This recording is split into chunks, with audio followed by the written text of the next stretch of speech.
Terima kasih Anda masih bergabung sama kami. Pemirsa, indeks harga saham gabungan atau IHSG ditutup menguat terbatas di perdagangan di hari Senin di awal pekan, namun masih bertahan di level 7.600-an dan IHSG terbebani saham SMMA yang berbalik melemah di atas 5% usai sentuh auto reject atas satu arah secara intraday.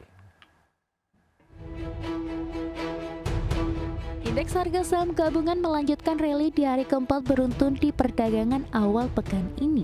Mengutip data Bursa Efek Indonesia, IHSG menguat 0,94% ke level 7.614,76 di penutupan perdagangan Senin. Penguatan IHSG terpangkas setelah secara intraday sempat menguat di atas 1% dengan menyentuh level intraday tertinggi di level 7.669. Sektor yang naik paling tinggi antara lain sektor infrastruktur melesat 2,61%, barang baku naik 2,25%, sektor energi melaju 1,36%, sektor barang konsumer non-primer terapresiasi 1,32%, sektor properti dan real estate terangkat 1,12%, transportasi dan logistik terungkit 1,02%. Saham Grup Prayogo Pangestu jadi penggerak utama kinerja IHSG di Senin awal pekan. Saham PT Barito Renewable Energy Tbk naik 3,59% dengan sumbangsi 10,42 indeks poin. Lalu saham PT Bank Rakyat Indonesia Persero Tbk yang naik 1,55% ke level Rp3.940 per saham dan menyumbang 9,89 indeks poin ke IHSG.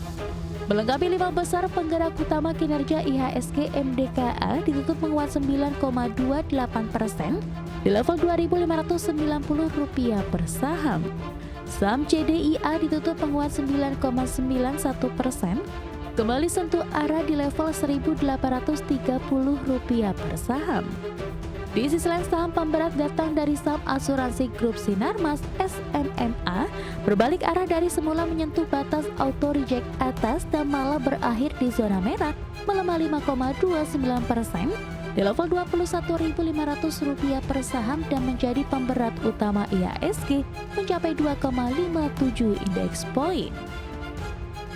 Sementara itu di pekan ini pelaku pasar bersiap menghadapi minggu yang syarat agenda global mulai dari keputusan The Fed, negosiasi dagang Amerika Serikat dan China, dan data manufaktur China. Berbagai sumber IDX Channel.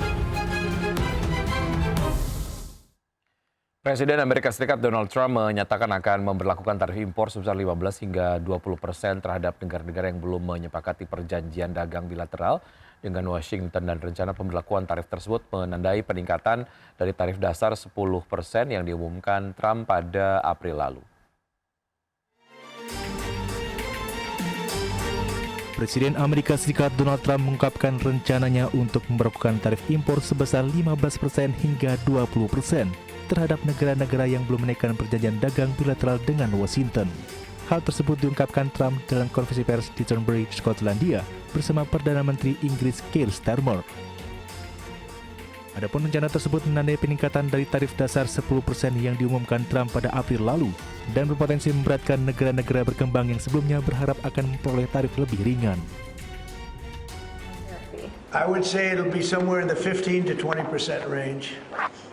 So maybe 15 or 20 or? No, I said, I sort of know. I just want to be nice. I would say in the range of 15 to 20%. Menteri Perdagangan Amerika Serikat Howard Lutnick sebelumnya sempat menyebut bahwa negara-negara kecil termasuk negara-negara di Amerika Latin, Karibia, dan Afrika kemungkinan akan dikenai tarif dasar sebesar 10%. Namun Trump menegaskan bahwa Amerika Serikat akan menetapkan tarif seragam untuk sebagian besar negara di dunia.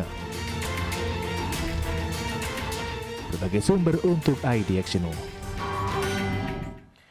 Pemirsa, harga minyak melonjak 2% pada perdagangan di hari Senin setelah kesepakatan perdagangan antara Amerika Serikat dan Uni Eropa serta pengumuman Presiden Donald Trump bahwa ia akan memperpendek batas waktu bagi Rusia untuk mengakhiri perangnya di Ukraina atau menghadapi sanksi.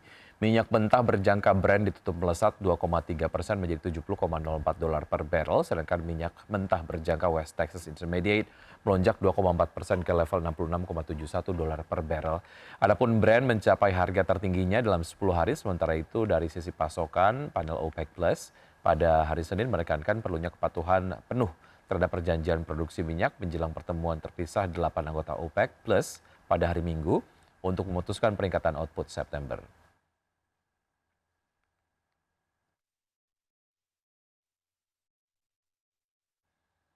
Ya, selanjutnya pemirsa, dari pergerakan bursa global, bursa Wall Street berakhir variatif pada perdagangan awal pekan dengan S&P 500 yang naik tipis mencapai rekor penutupan tertinggi untuk sesi ke-6 beruntun. Sedangkan Nasdaq juga mencatat rekor di tengah perdagangan yang fluktuatif karena investor mencermati fakta perdagangan Amerika Serikat dengan Uni Eropa dan bersiap untuk menghadapi pekan yang penuh katalis. Kita lihat data selengkapnya untuk penutupan perdagangan di Bursa Amerika Serikat di dini hari tadi. Di perdagangan di hari Senin, indeks Dow Jones Industrial Average ditutup melemah 0,14% ke posisi 44.837, indeks S&P 500 menguat 0,02% ke level 6.389 dan indeks Nasdaq Composite meningkat 0,33% ke posisi 21.178. Dari bursa Eropa, pemirsa, bursa saham Eropa berbalik melemah dari level tertinggi 4 bulan dan mengakhiri sesi yang bergejolak dengan sedikit penurunan pada hari Senin karena investor mempertimbangkan implikasi dari perjanjian kerangka kerja perdagangan antara Amerika Serikat dan Uni Eropa. Data selengkapnya untuk bursa Eropa, indeks Jerman ditutup merosot 1,02% ke posisi 23.970, indeks FTSE 100 Inggris melemah 0,43% ke posisi 9.081 dan CAC Prancis melemah 0,43% ke posisi 7.800.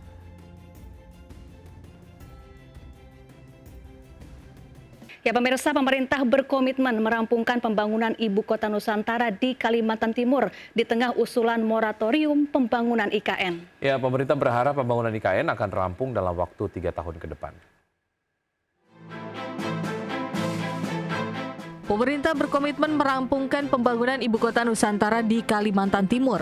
Bahkan Presiden Prabowo Subianto telah memerintahkan pembangunan IKN harus dirampungkan secepatnya. Menteri Sekretaris Negara Prasetyo Hadi menyebut, berdasarkan hitungan dan rencana, pemerintah berharap pembangunan IKN akan rampung dalam waktu 3 tahun ke depan. Selanjutnya kegiatan pemerintahan termasuk legislatif dan yudikatif akan dipusatkan di IKN. Sampai hari ini pemerintah tetap berkomitmen ya, sesuai dengan rencana adalah untuk menyelesaikan pembangunan IKN ini secepat-cepatnya. Nah, sebagaimana yang saudara-saudara ketahui, sekarang otorita IKN sedang bekerja keras diminta oleh Bapak Presiden untuk sesegera mungkin menyelesaikan.